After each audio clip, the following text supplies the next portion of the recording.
सुप्रभात बच्चों। पिछली कक्षा में हमने शब्द रूप पढ़े थे आकारांत पुल्लिंग और आकारांत स्त्रीलिंग। उसी के आगे आज हम कुछ और स्त्रीलिंग शब्दों को जानते हैं और नपुंसकलिंग शब्दों को पढ़ेंगे। स्त्रीलिंग शब्द हैं जैसे निशा, शिखा, छात्रा, लता, कन्या, माला, कक्षा, बाला। इसी तरह कई अन्य आकारांत स्त्रीलिंग शब्द भी हैं।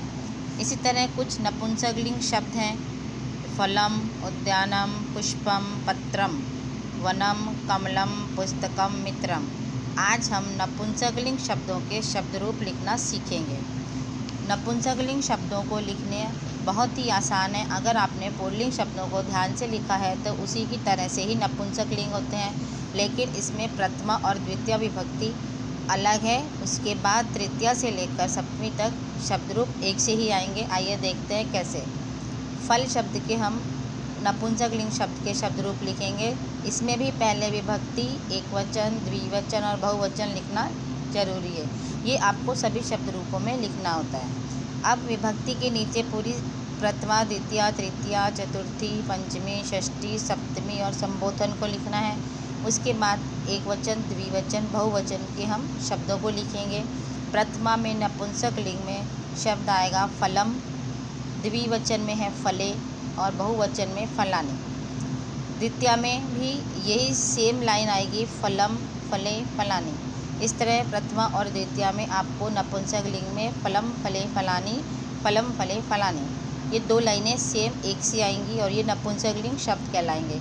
इसके बाद तृतीया से लेकर सप्तमी तक, जैसे हमने राम शब्द के रूप में यहाँ पर लिखा था रामेण, इस तरह यहाँ पर आएगा फलेन, फलाभ्याम, फलई, फलाए, फलाभ्याम, फलेभ्यः, फलम, फलाभ्याम, फलेभ्यः।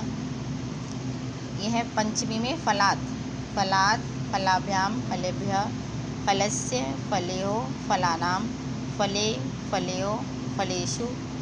फिर संबोधन में प्रथमा को रिपीट करेंगे, हे फल, हे फले, हे फलानी। राम शब्द में भी हमने ऐसे ही करा था, तृतीया से लेकर सप्तमी तक यही आएंगे। इनको याद करने का तरीका भी बहुत आसान है। जैसे इसमें प्रथमा और द्वितीया को याद करने के लिए सिर्फ आपको फलम, फलम, एक वचन में, द्विवचन में फले, फले और बहुवचन में फलानी, फलानी। तृतीया में फलेन, चतुर्थी में फलाए। एक वचन के शब्द रूप आप एक साथ याद करिए, फलेन, फलाए, फलात्, फलस्य, फले, फलेन, फलाए, फलात्, फलस्य, फले।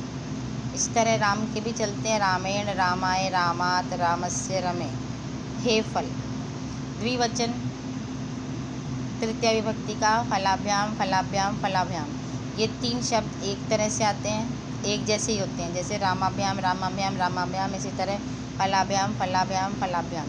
षष्ठी में फलेहो, सप्तमी में फलेहो, जैसे रामयोः, रामयोः। ये द्विवचन बहुत आसान है, इसमें सिर्फ तीन शब्द याद करने के हैं, एक, दो और ये तीन। इसी तरह तृतीया के बहुवचन में है फलई, चतुर्थी में है फलेभ्यः, पंचमी में है फलेभ्यः, षष्ठी में है फलानाम और सप्तमी में है फलेषु। और ये संबोधन में बहुवचन प्रथमा का हे फलानी। इसमें प्रथमा और द्वितीया एक समान ही लिखे जाते हैं। बाकी तृतीया से लेकर सप्तमी तक पुल्लिंग के शब्द रूप जैसे राम के लिखे हैं उसी तरह ही लिखे जाएंगे। अब आपको होमवर्क में क्या करना है, आप पुल्लिंग शब्दों के जैसे राम के शब्द रूप लिखे हैं उसी तरह से नर और देव, नर माने मनुष्य, देव माने देवता। पुल्लिंग शब्द रूप इसी तरह आकारांत स्त्रीलिंग में कक्षा और लता, नपुंसकलिंग में वनम और मित्रम। इन दो शब्दों के शब्द रूप अपनी अपनी कॉपीज़ में लिखेंगे और याद करेंगे और इसे भी आप अपनी कॉपी में उतार लेना। धन्यवाद।